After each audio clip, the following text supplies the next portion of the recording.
Ma? What are you doing?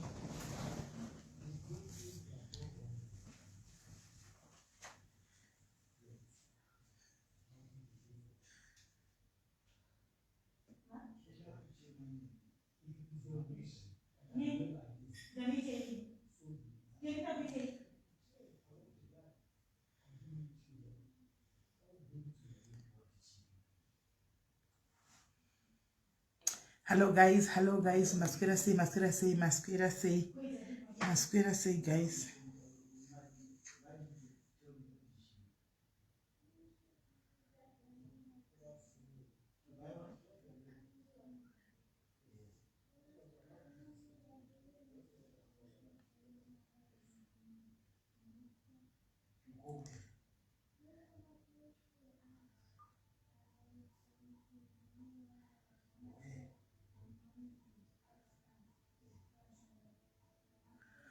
Right, masquera say guys, masquera say, dadzoka guys. Hey, zvacho zviri kuchinja nyaya dzacho. Handichaigoni. Yeah. Hanzi kuna kuda my skin yachinja zvekuti mafuta bo zvekuti my skin is totally changed. Oh, thank you Kuda. Thank you baby girl. Thank you. Mafuta aripo, madhuwe avepo. Windi mamoyo avepo.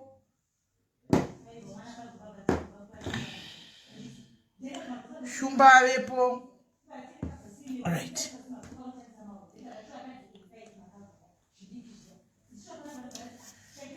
Shh, volume. All right. Anza dzaBertha. Ini yacho yakora muto. Zvino zvanga yangotangira pano, yochungoperera pano. Kukauya rimwe bato richiti tikuda kuya nelive totaura zvakati. Hatikwanisi kuramba ende tinotongogamuchira. Pakauya rimwe bato richida iso antika tinongozodaro watazongona kuti it's not necessary ndi baba X tauna kuti sinositaura kwamaita tauna kuti it's not necessary though. Anti it's not necessary avo sa X ndeye Mumbai handiti nemabhururu. Right. Masquera seko guys mamuka sesa mwana njani matekwa nabudhe muri sese guys right. Regaiti fambe nenyaya. Florence bvisa ngikiri link yako sati ndakublock. Nokuti panapa unotanga wakumbira ndokumbira kana link yangu angoyo uchikanda link yako kuti angorupinda mumwena. Amusi mumwena kamuno muna Florence. Unokumbira kuti ndinokumbira kuposta link yaditi muningino wangu. Right. Anzi kwashara chirelo chenaiwa. Chirelo chenaipo sorry yenyaskana. Right. So paitawo team regai tingopinda munyaya muzvinzwe toda kupinda mumvenge after this nyaya. Handiti vakaimirira mvenge. Regai tingopinda munyaya itibve tangopinda munyaya ka 1 pages.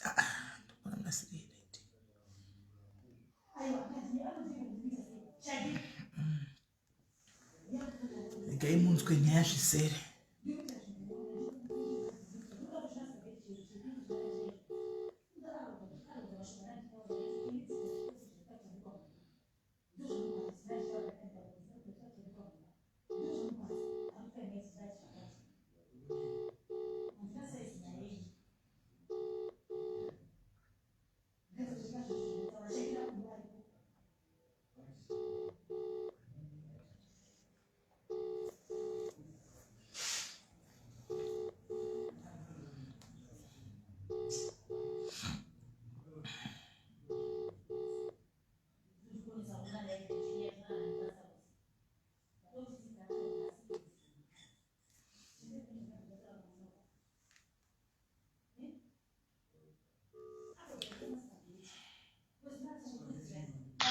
Hello. Murimweti murenyu ndotoya kuribata ndisikuribata. Ndofunga vachajoina cause hatisi pamwe chete. Alright. Right, imimi ndimi muri kuti munogara naBertha, makagara naBertha, muri vanhu vepadhuze naBertha, maunganawo, makabatana though. Makabatana.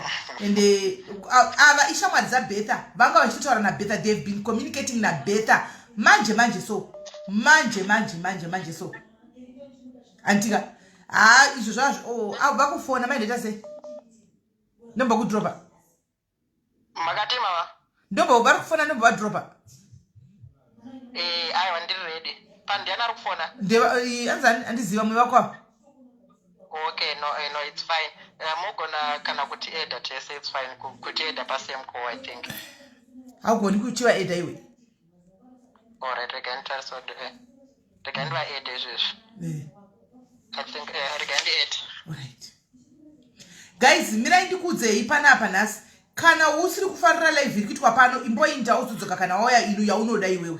Handitika kana usiri kufarira live iwe imboinda wozodzoka. Handiti ava vati vari ishamwari dzaBertha vari kutaura naBertha. Vati handisi vawirira naBertha kuti vaite live or what. Handitika vachitaura the side raBertha. Handimona raBertha because Bertha from what I'm hearing she's camera shy. Handiti ishamwari dzake mafriends akai. Handiti avari kutaura nawo. Handiti vauya kuzomumiririra zvavari kutaura naye ari kuZimbabwe ikoko. Handiti right vedu vechikugamuchirei kava pachirongwa apa. Tinokuchingamidzai vakuru mama vedu makatikoshera. Magona kuedana. Eda vasati vadaira, I think vachaona kuti yaningirike. Okay. Alright. Rega ndichitaura nemuchifamba ndichienda kwavari. Alright. Right. Ndaona maita maungana mose. Mukaungana muri chikwata. I think you have about 6 or 7. And what's going on? What's really going on? Muri 15.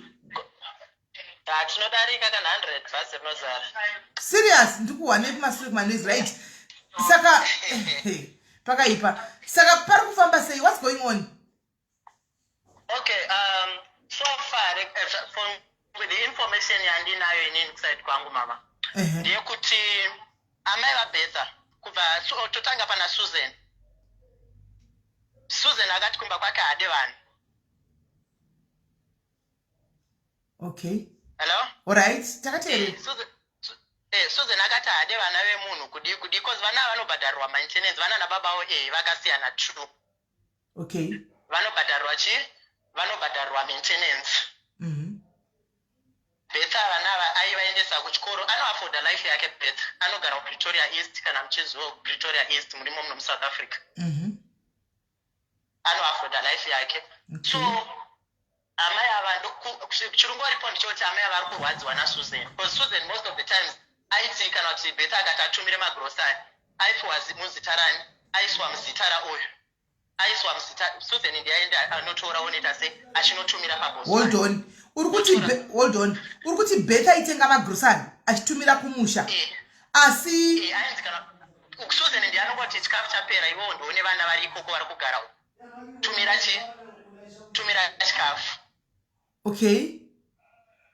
Tumira iye ndianenge aine connection yokutumira magrosari. Oh, wow. Over angotumira otumira. Etaurako? Rake kuti ndiatumira. Oh, grosari iye anopiwa nemunin'ina kunzi ndisire kuvana kumusha iye osvitsa kuna mai achiti ndindatumira. Okay. Amai ava ndo vanoningirikina vanoita inonzi chii, vanombofamba dzimwe nguva vanombofamba vachimboenda kuna nachirundu. Ani? Amai vaBertha. Okay. Vachinohodha zvinhu vachiita, hakuna kuhodha zvinhu, vanenge vangofamba vari patransit nevakomana vanenge vachiita sei vachairi vemagonyeti vachisiya vana. Pamagrosari anenge atumira vanosheya futi osheya netukomana twavo twavanenge vainato tukomana tudiki twavanodanana natwo.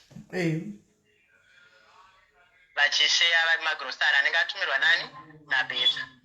naBertha use mweya wokubereka paakavaka Susan paaitaura kuti izvoni uyabvisa vana vako hatisi kuvada kunoka.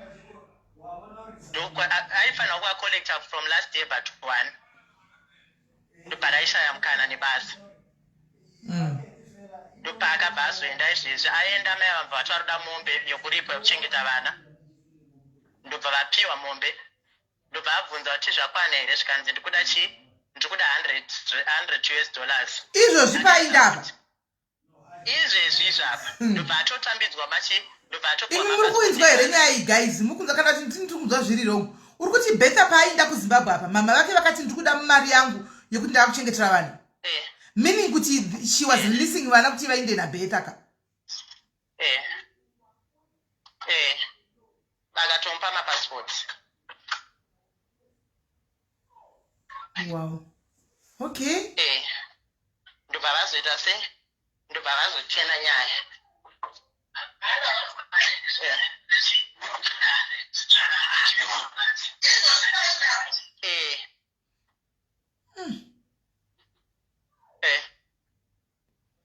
Saka zvadaro. Saka ndopa akabva vazoita se vakabva vazochinja vatora futi vatora mapassport and vamaviga futi vanga vambomupa mapassport acho. Okay. Saka ndokamiriro kakaita imwe nyaya miri kana pane imwe information ndasvika pane vamwe vangu. Okay. Rigaitinzwa vamwe vako kuti vari kuti chii? Okay, andina namba dzaBertha phone. No, kacha ndofondera phone yangu. Alright. Okay, pane muri kufonerwa futi manje manje. Manadzo namba dzangu. Alright. Alright, sharp. Saka Alright, okay, ndifana drop. This is quite a huge family matter, guys. A family matter. A family matter. I don't know. I don't know, guys. Really, I don't know. Hello? Hello? Hello? Yes, Masquera said. Hi. Hi, how are you? Masquera. Tasquare.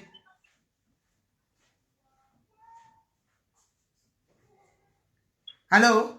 Oh, I can be back in the background. Hi. Yeah.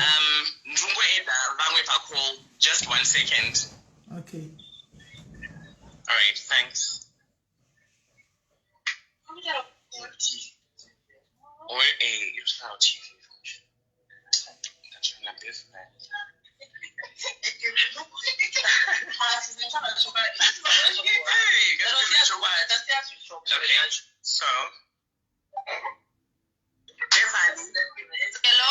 Hello? Yes, Bevan. Hi, Murise. SIS MELLY pa phone. All right, makadini SIS MELLY. Ndiri right hangu uri sei muningi? Right. Right. Mauya makamirira mumwe wenyu nyaya yemumwe wenyu imi. Zviri kufamba sei? All right. Zvakaitika ndezvekuti Bertha paakati ari kuenda kumusha. Ndambe ndichiterera hangu live iyo ichinzi haana kuuya neanything. Ndakaenda naye inini kuKitKat yekuSunnyside uko tikanotenga grocery. Akazadza 50 kg. Alright. Imwe shamwari anonzi Simba uyo ndiye akatorisona 50 kg racho tikatoenda paBosman tikatonosiya tamudza. Okay. Achiti ari kuenda kunorinywa passport yake nekunotora vana vake. So ndo zvakaitika and then boom today ndatoshamisika ndichiona live yeri kunzi akatiza nevana.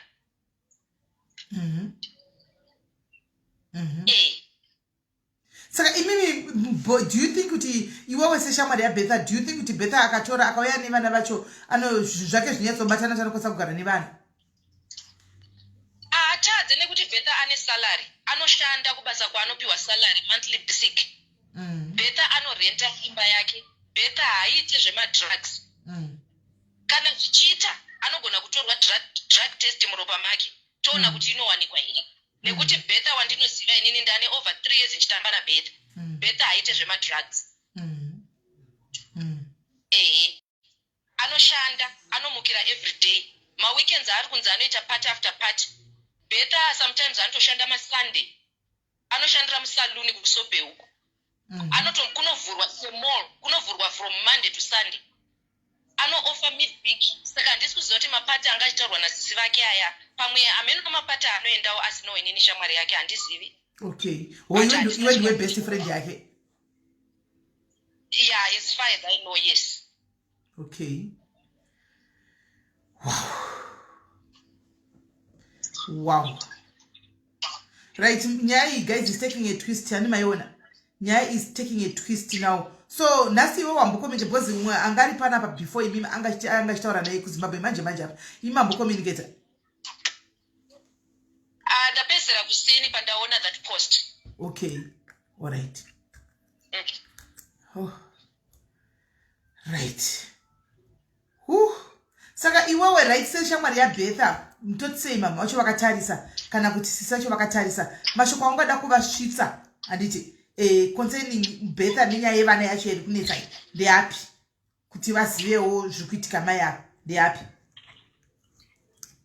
Inini hangu handiti amai vake vatadza nekuti vanga vaino bondi nevazukuru vavo. But to be honest, nzou nen'anga dzayo kana ataruda kuchengeta vana vake munhu anoshanda asi munhu wekuti haashanda anongwafa munhu anotoenda kubasa handioni paine chakaipa ini. Chero sisi vake ivo vandi vanonzi vanogara nemwana wavo nemurume wavo hakuna mai vasingadiwo kumuka everyday vachiona mwana wavo. Ini ndinotogarawo nemwana wangu hakuna munhu anoda kumuka everyday achingotaura nemwana pafoni. Aindiudza achiti vana ava akapedzera kuvaona 2 years ago. Ende chero zvekunzi atumire zviri kundishamisa anowanzokureta maorder tiri tese every month. Ndichazama kuti ndite kuti akubatei akuitire mapicture akuscreenshotere maorder aanokureta every month achitumira vana vake. Chero zveschool fees izvi nditori neimwe audio yavaitomudza maarias eschool fees but ndiri kunzwa zviri kunzi atumire. I'm so shocked. This is super untrue. Andiona ine chaatadza. Vakakudza here nyaya yemombe pabesa. Nyaya yemombe tatoinzwa apa neumwe auya pekutanga tisina kuinzwa kuti vakaripiwa izvozvo tasina kuinzwa hedu. Tatozoinzwa neumwe auya apa.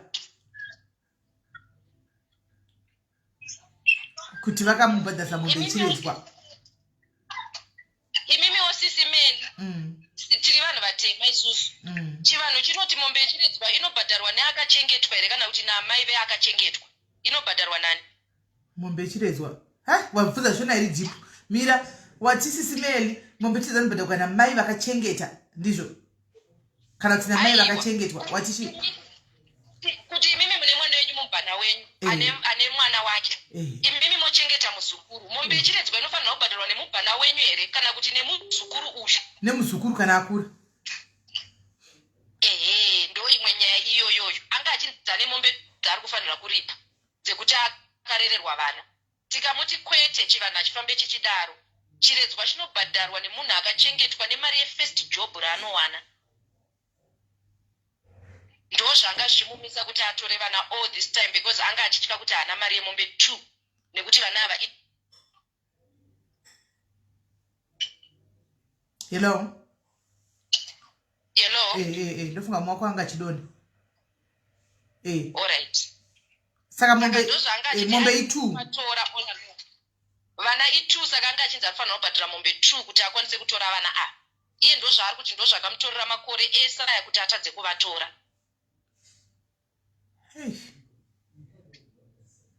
This is big. Ameno kuti chona yacho inoti kudi. This is big.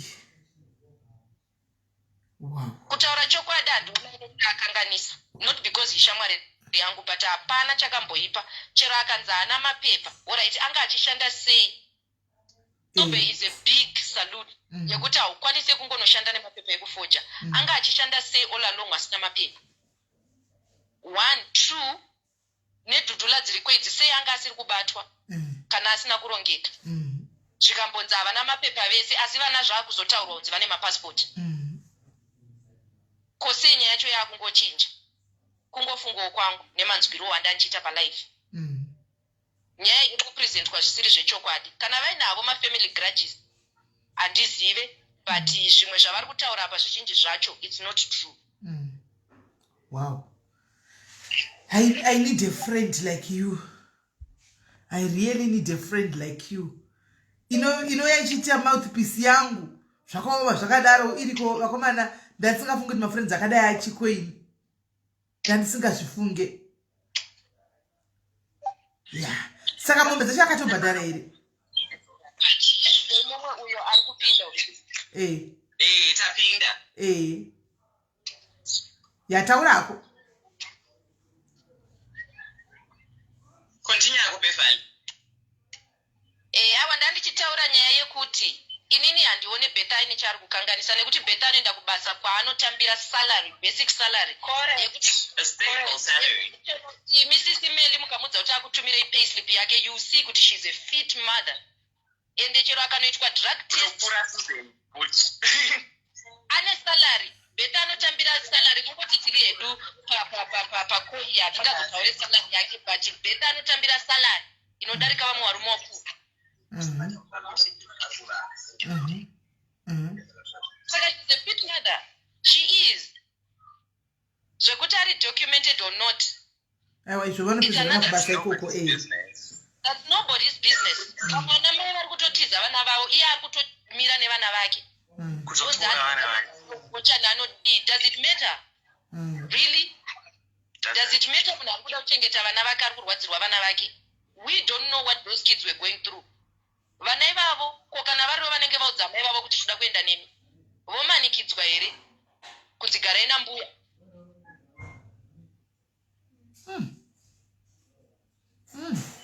Matorero akazoita vana ndingatoo last option.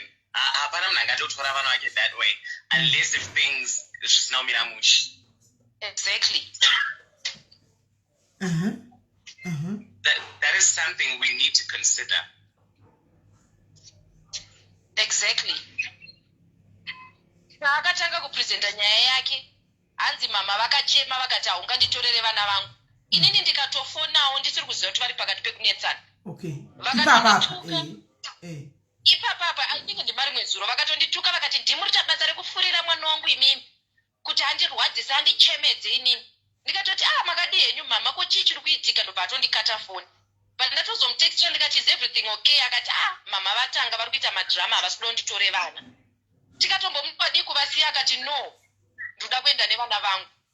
It's been too long, I need to go, and handitozivi kuti vana vangu vanofarirei, which is not wrong. Yeah. Yes. Even she is a legal guardian. Do they have proof yekuti ndova necustody yevana? A legal proof to show.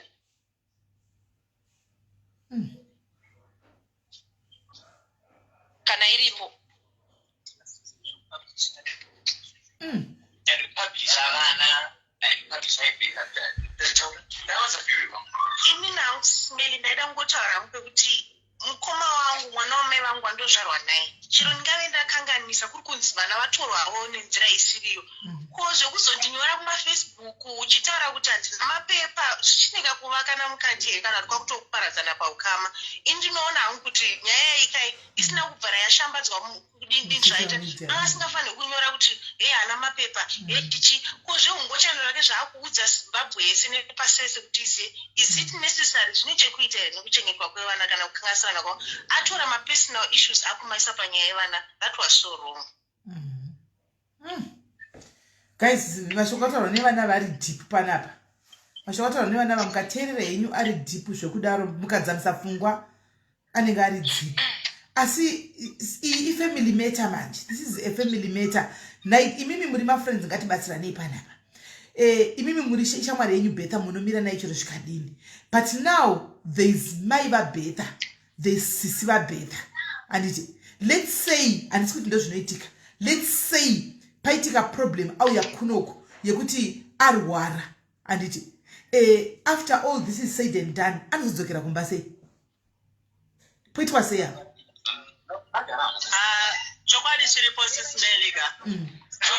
Chokwadi, I think zvinhu zviri fine. I think Bertha vanhu vacho vanoclaim, I think Susan namai vake ka vanogona vachiziva chokwadi. Dai vangu vari vamwe vanhu vaigona kumbudira pachena kana vakamubatiswa Bertha vaitaura chokwadi because hapana munhu anotrita because varipo two chete au two however uwo. Why is it that uyu namai vake firstborn, Susan ndiye firstborn, iye namai vake, why is it that vanogenga against one mwana womufamily all the time on each and every day? Anongonza akuregerera chero ari anogara achichema unogara Bertha unosirisa Bertha zvanoitwa naSusan. Akabata mari kudai anenge achichema kuti dai ndiri kudya nevana vangu, pamwe dai tienda out nevana vangu. Kutumira it's not easy than kunge uinaye mwana. Anozvinyima, hatengika na hembe kana life yemapati. Ndiri kushamisika. mapati api right after zvese zvavataura and things like that tongoti zvataurwa naSusan nechichi zvese zvemapati izvizvi tongochisa pasaidi izvi ngatiitei way forward vasikana apa paifamily apa I know kuti you might be hatiwo imimi semafriends aBertha nezvimwe zvamanzwa imi muchiziva chokwadi handiti but now kuti vazoramba pachimaintainwa relationship yavo vanhu ava izvo zvadai poitwa sei how best do you think it can be solved inini hangu semafungiro angu ka they should just accept kuti atora vana vake handiti no matter how she took them atora vana vake and they know kuti they are safe and alive kana vachimuda they must let her do something chinomufadza pamwoyo wake which is kugara nevana vake ngavazviaccept kana itawo maproblems achavafonera hazvigoni here kuti imimi sekuti ndimuri kutaura naBertha right now senomwe wenyu mutaure naye kuti like before akwira auya kunoku vana vake anouya navo handi ngauye nevana vake I'll try also kuti vana vacho vanoona kuti muregai munhu ndini vana vake handi musamire in the way yekuti munhu afambe nevana vake nokuti mapepa acho anena she knows what she's doing and the people are confirming mafriends ake kuti no ari kurarama life yake she's trying her best handi but hazviti here kuti imimi semafriends ake mutaure naBertha ambogara namai vake vari 2 pasi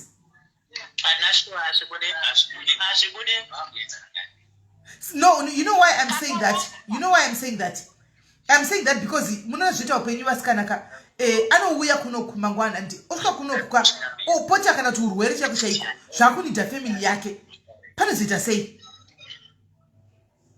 mama regai ndikungodaira wangu ipapo handisi wangu tichadaira mune zvakanaka here kana kuita sei but pachokwadi ndechekuti Bertha munhu akangofanana nemunhu asina mubereki asina amai asina baba because most of the time iye Bertha amai vake anovada to be honest unoona achichema nhasi achiti amai vangu vazondidai amai vangu vazondidai mangwana unomona akaisa amai vake pastatus achiti best woman in the world animukona so but ivo amai vacho handashuwa kuti vanokwanisa kudaro chavani nacho vane udyire ivo amai vacho naSusan vane udyire because zviri pachena kuti ivo kana ivo amai ava kana kuri kunzi vanomuda because apa point iri papa ndeyekuti okay amai vako vakuchaja kuti anzi uda kutora mwana wako vakubhadharisa mari yekuchengeta mwana hazvatisati takamboona pachivanhu chedu exactly nokuti zviri kuitika onai zviri kuitika apa nokuti zviri kuitika apa ndezvekudai so now that imimi semafriends aBertha mamirira Bertha mamukamirira Bertha paside kwenyu handi this is going to cause even maybe a big rift pakati pavo but now tatiri kuda kuti Bertha even achifamba nevana vake handi just to protect iwo imi vana imi muri kuzviziva here kuti ndatambura nasekuru vaya vari kumucha rimi ashaisi amai yangu muri kuzviziva mama maiziva here nyaya maiziva bhifi rapa yagara itoripo kudhara ende bhifi yacho yakatoora kudhara nyama yacho ane hunye amukunzwa so kana Bertha akachigadzirisa chiraka amai vake chavanongoda imari chete akaenda akaitaura achati akangovabatisa kana kuti 100 rand kana kuti imari achavabatisa vachabva vapinimidza vobva vaseka vofara zvavo zvava right but I mean after zvese zvaitika izvi I think kuti achiuya nevana vake kudaro and angoita kuti asimuke in a peaceful way namai vake ane peace namai vake but havasi papisi yacho because iye paakavaudza akatombofonera ne-WhatsApp call vachitochema achitaura kupurisa zvese zvaakavatengera kudhara mamicrowave panze vachitaura kuti chitora zvese havasi kuda kunzwisisa saka oita sei okumurova vakangarove mwana vana vako varipo orowana mai kumuzera wake Bertha vakamurova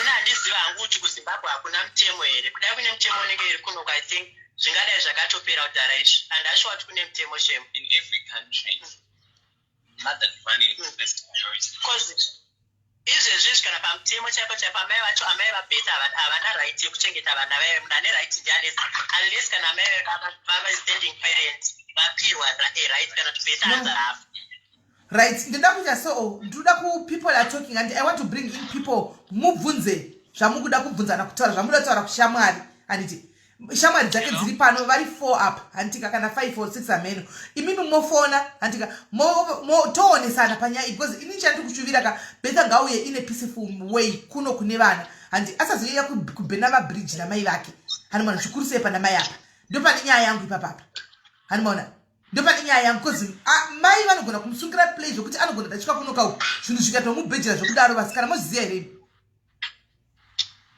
but mushonga uende pasina chironda sisi meli ai unenge usiri mushonga kungotsamwa kwave kuone kugunun'una ikoko kauku mai here iwe mai here hauzivi iwe mwari hapo tisiya tichisafa tisina chatatadza mufungi haana yapinda manje mamuedza alright aripo wada kutaura taura hako makadi ndiraiti muri sei ndiraiti zvangu nhasi ndiri undaswera ndichicommunicata naBertha athink kubva aitaura neni akatanga ataura akatovaudza zvakanaka mai vake kuti auya kuzotora vana right actually first of all ganizokeri kumashure kwaakamboenda akanoti auya kuzotora vana pavamuti ona wauya kusinanga nomubondoudza aiti auna anondifa uoni chimbovasiya Bertha ndobasiya vana kuzimbabwe she was very much aware kuti Bertha adatora vana vake Bertha akambodzina pamene kunesana kwawakamboita futa kana sisi wako kuzimba iyoyo ida ndifunga ndiyasisi wake ida kana sisi wake handidi kuona vana vako ikoko kunamanja kumba kuda kunouraya vana ivavavo so kana munhu wapuwa kresi yakadaro right nasisi wako as much as she knows sister tomuza kuti munhu ane mwoyo wakashata and I will say this Susan munhu ane mwoyo wakashata singaite saka Bertha kana why do you say Susan ane mwoyo wakashata Call beside my phone, call up. We have 2 my phones beside one phone, call up beside my phone, or else no could drop it. Sorry, no, I will not mean. What I mean? What I mean? Call her now 8 plus 8 2. Zimai my phone, send any phone 1. Call her. Let me drop. Because we have a phone, my phone 2. Right, taura yenyu sei muri kuti Susan ane mwoyo wakaipa munomuziva here for Bertha Susan kudhara before Bertha munhu akazotindochisa kuna Bertha tisangatamba naBertha ndiSusan taisenza naye Susan tinomuziva in and out saka ini hangu handisi kupindira nyaya ndine nekupindira nyaya dzo dzemafamily matter but if I speak defend but sei makadaro kona kakawanda taurako inini okay ini chanozi Bertha kakawanda Bertha ndainga ndangotsva kuti musikana achazviuraya pane mashoko akamhondodza Bertha chigara achichema mumasa atakatombo andaingomona kusunnyside mwana anogara ari mubathroom achichema zvaiitwa namai vake zvaitwa naSusan handida kutaura anything bad about mai vake because munhu mukuru kwandiri but at the end of the day zvaakaitirwa neSusan hanzi musikana yaSusan nemwoyo wakashata ende zvaaroita vanhu is not nice kana Bertha ada kutora vana vake ini nhangu aisapoti kuti Bertha atora vanhu vake mune zvakanaka chekuzondanzi haana mapepa ndimai vakaita seunotaura chero mwana wako akauraya vanhu vakaita se vanganana mai vakuenda mumakoti vane vana vakauraya vana but vanongomirira mwana wavo how can you come back on social media panoba thousands of people kuti utanzi mwana wangu in Africa how can you do that anotengesa muviri like honestly guys funga kuti Bertha akanzwa izvozvo anangatadzika nomwe musizo zvikuraya here Bertha anotoshanda nemaweekends Bertha anoshanda mumo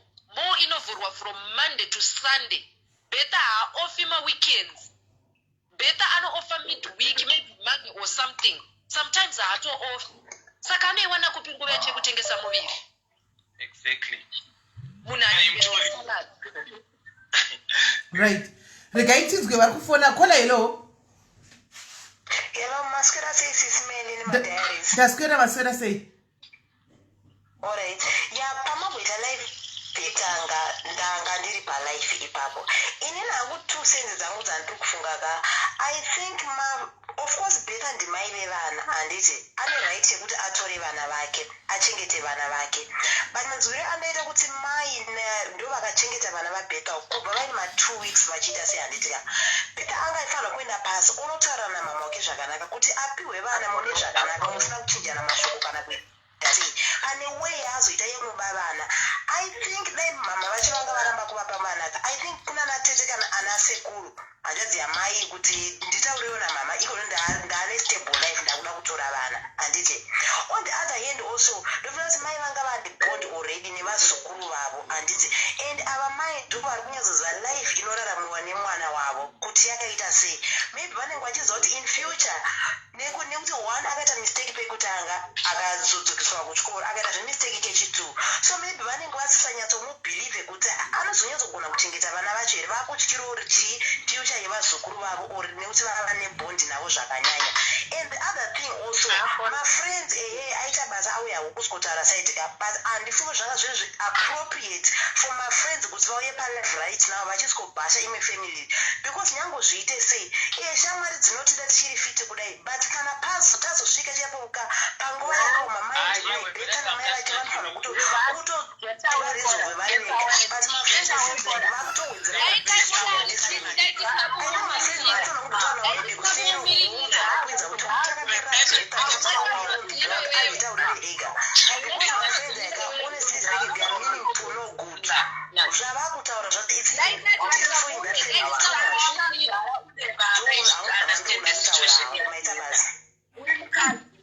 What is called? Thank you very much. We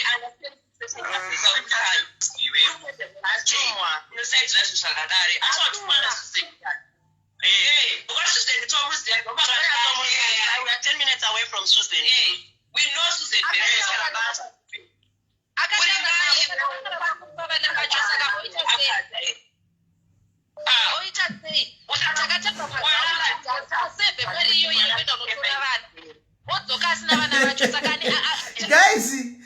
Guys, call at your own risk. Call at your own risk. Call at your own risk. Hello, caller. That's it. Inini chandoda kungotaura panhawika iyi ndoda kungotaura ndichiti vanhu shamwari idzo tinofa kana shamwari dzichimira nesu, asi kana dzakudai shamwari dziri kuparadza bheta tisingade kutaurana chokwadi pamberi paMwari.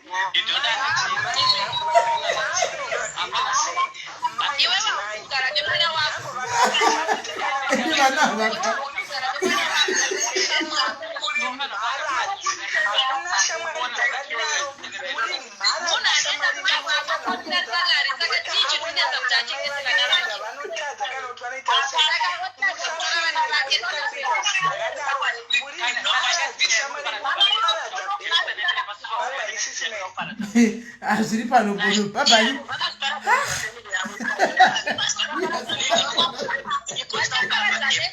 Kutokubaza muri mukeji. Can I ask you a question? Can I ask you a question, guys? Can I ask you a question? Can apana unalipata za family yake, na hasa nikipata za family yake. Wao uchiko on social media. Social media. She went to social media utaranya yakadaro nyairi. Wanda social media utakamba nayo. Taratibu ule anaita madrai. Sisi wenyewe. Mama na sabasi. Madrasa kwa nevana vake vosuzerane tokumbura kusoma virus uze tibabudise bafana yake azuze. Kola hello. Alright. Ayo ini ndikona kuti guys kuti mufone ko zvino amapiano aripoka. Apana chinobuda. Regai vainde mu comment section. Musatonzira vanhu vemutoriro panapa. Regai vainde mu comment. Aiwa. Imimi chinzwa yekavanangu chinzwa yevanangu chinzwa izvemi madhota zensanza angu chinzwa imi chipindai mucomment section nokuti hapana way forward atingaita chipindai mucomment section alright ndikubvisei pakola apa because matovhurigwa mukeji chaiko chaiko pindai mucomment section. Mirai musati madropa pane zvandava kuita. Mirai batokanda kukola tinokorekta vanhu vari kutaura danzi vana vakakudzwa namai avo, vana vakabva kuna nababa wavo vakura kudhara. Vana vacho vese vari tu vakabva kuna nababa wavo vakura kudhara. Alright. Okay. Alright. Saka chipinda mu comment section. Anditika. Munyatsonovava muri mu comment section. Maite yenyu vanangu. Mbenanenge ari kwe. Aritoripo chipoko. Suzengawe comment section. Ari munhu tutopinda chiva. Arimo mu comment section. Arimo mu comment section. Alright. Alright. Right, kola taura imi.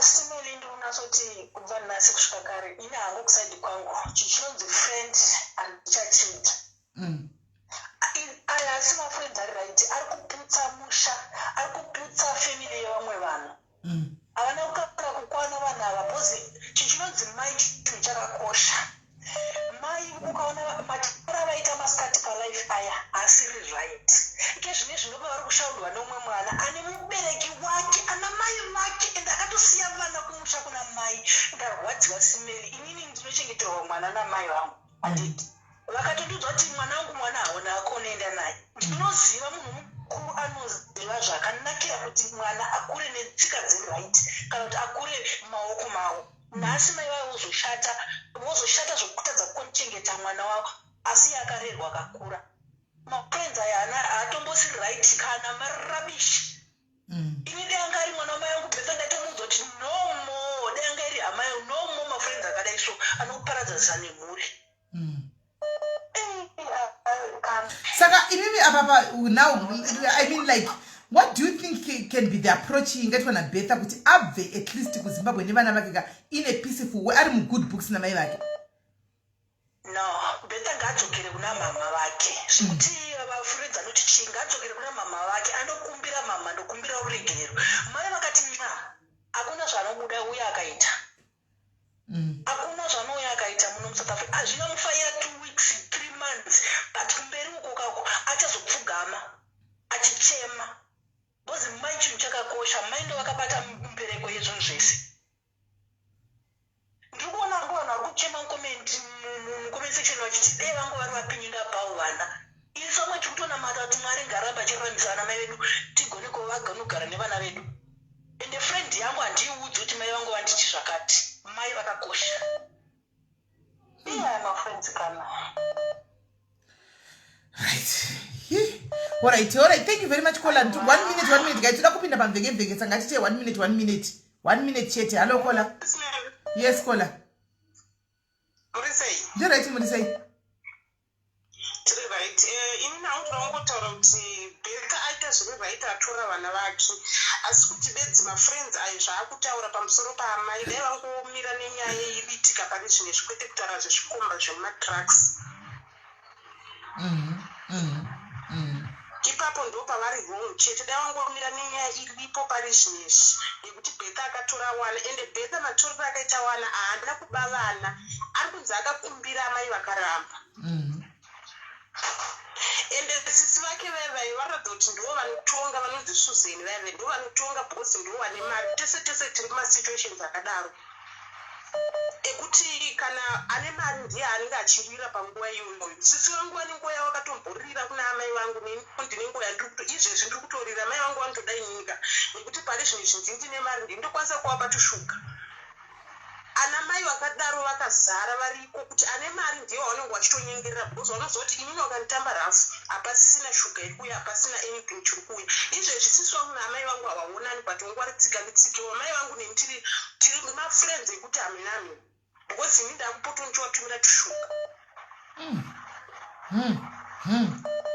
sisi vangu vakapika pakuramba kugara nemwana wasisi vangu because sisi vangu hapana chavaitumira vachinditaurira inini kuti handigoni kuti iwo utenge chikafu chichidyiwa nemwana wasisi wako uyu ini Bertha nditore sisi wako ndini mwana wasisi wako ndimudzosere kuna sisi wako vakasvika pakutora mwanaye waingomusiya pamba zviva zvekungomusiya asina kuti osvika akuba mudzimba dzevanhu ndipandakaenda kumusha ndikasvika ndikanzwa maripoti wayo ndikati akambogara sei mwana vandazotorwa nemumwe muroora ndiye akazongutsa zvikanzi mwana anongosiyiwa makuseni asina kudya ndo zvaakuita kuti abe ende vaimunyima even bhurugwa rekuti apfeke mukati opedzisira atora mapurasitiki asunga kudai so right thank you very much Kola 1 minute yakwana regai titore vamwe mafoni ese uku neuku ndaita kugarigwa ndichazondononga phone call ipi yani handichazivi okay sikule alright thanks Kola hello Kola hello Simeli murise mushe 1 minute yenyu yatanga izvozvi I think Bertha ngatuwe kukana uchengeta mwana wake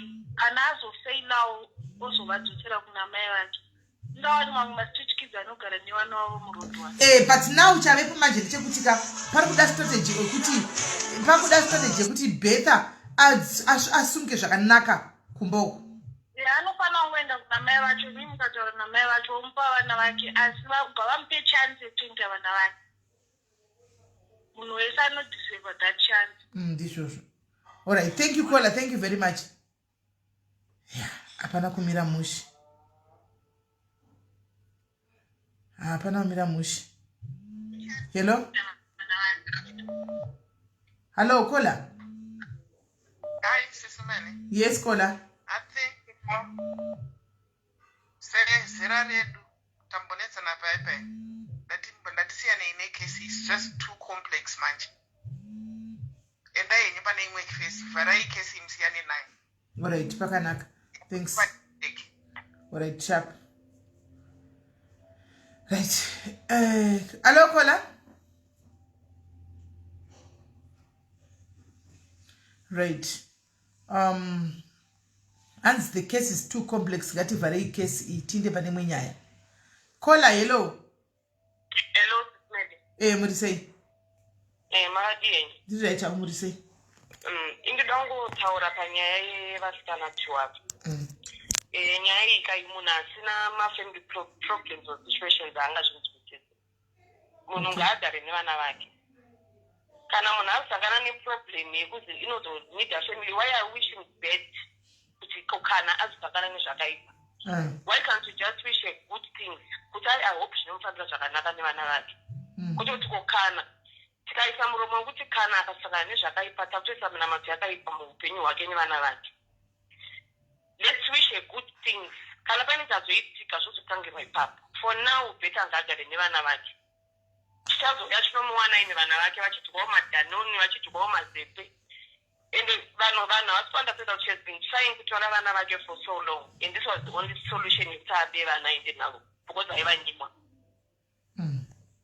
Mapaona. Okay. No, thank you very much for... Vanhu vari kungotaura out of proportion neanger. Vasingateerere nyaya kwairi kubva nekwairi kuenda. Munhu nevana vake zvinozoitika kumberi kototangira ipapo. All right. Okay, thank you very much caller. Rege pane one caller ngurabvira kufona ushwe UK rege ntore iye ndobva tavhara. Tipinde muchikamu chinotevera. Hello caller. Hello, SIS MELLY, muri right? Mushe kanjani? Iri right. Ndiri kuda kucontribute panyaya iyi. Unoziva ndiri wokufofoka ndendingoteerera muchitaura. But to be quite honest, ndiri palive here. Muripo? All right. Number one, hakuna chinhu chakaipa sefriend isingakuvaki. Hatinokuzwa. I'm sorry, I will be 2 minutes or 3 minutes. Ukaona friend isingakuudze kuti respecta mai vako. Ida mai vako, ida sisi vako. Kana kuti batana nevamwe family yako. Those friends zvatoratidza kudhara kuti mutorirongo chaurwa could be true. Handisi kuti zviri kuitika. But ukanzwa noise yavanga vachiita vasikana navakomana vava vari kufriends yachisapota Susan, unonyatsoona kuti zveshuwa hakuna vanhu vanoita zvakadaro. Akabuda kumba mamai vake, ana baba namai, ana baba namai variko, anoita zvinhu zvakadaro. Munhu kana waona pamira the situation is like now, the situation is handika unofanira kuti utaure kuti shamwari ibva pasocial media, gara pasi namai vako mutaurirane. Ko ivo vada kudirwa namai vaSusan, ndimai vavo here? Havasina ivavo handiti. Ivo zvavari kuita kuna mai vaSusan nokuvataura zvavari kuita ndo here exactly what they are doing to their parents or their relatives or their sisters? No. But vari kupfurira uyu. Number one, that's point number one. Ndakuda kuchienda kuna sisi ava sisi vari kutaura kuti vane mari vanozvi. She's wrong. Vanga vasingafanira kuti vaburitse nyaya iyi papublic. It was supposed to be private. Inonzi domestic affairs. Handitya mopedzerana mumba menyu, hakuna imba isingarwiwe, hakuna imba isina bhuli, hakuna imba isina anozvikukumadza kuti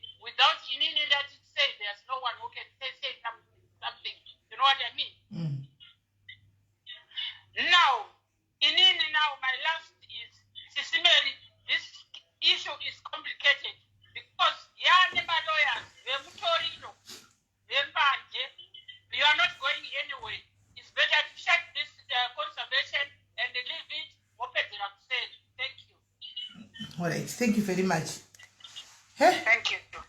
Right, guys, mukona Nyaya nesa. I just pray and hope kuti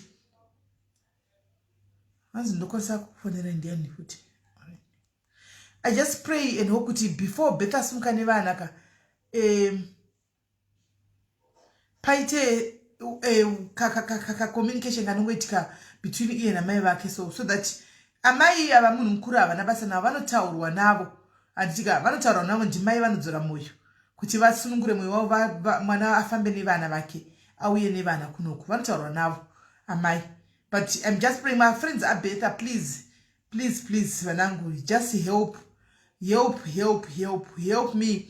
Kuti better avume kuti angota na mai vake not zvokuti zvamuri kufunga zveshe aiwa zvokuti angoita peace na mai vake vamupe mablessings achisumuka nevana. I think kwavari kutarisa life right now she now knows kuti better wants to go nevana vake and there are personal two ways about that.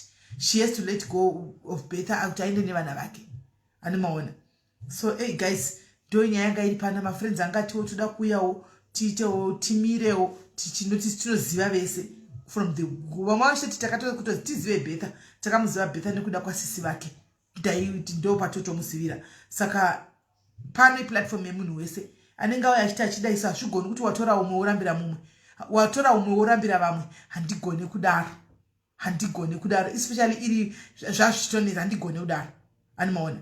So but guys ndo patasvika I'll try to talk na mai vacho tega kuseri kana kutsvaga madzimai chikura ari mu comment section ataurira mai vacho kuseruku animaona dei zvaizoita Bertha aizobatika andika votaura na mai vacho kuseri ikoko handiti kana vachita peace osumuka zvakanaka paine peace inenge iripo animaona.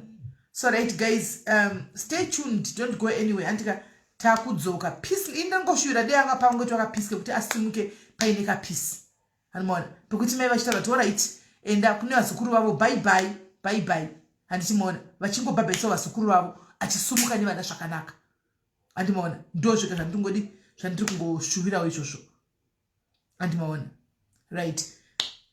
So guys musaenda, don't go anywhere. Hanzi nisiwo ndo Nyaya serious chatomboita we tried maskati tibate Bertha akati hana inonzi data but Bertha anonzi ari camera shaya hangatauri from what I've heard because akutaura nama friends ake.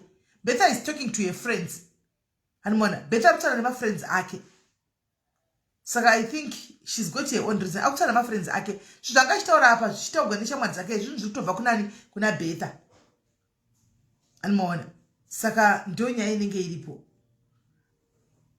Pai chicks ndiri kutsvaga. Pai chicks, I'm looking for you my sister. Right guys, saka musaenda, don't go anyway.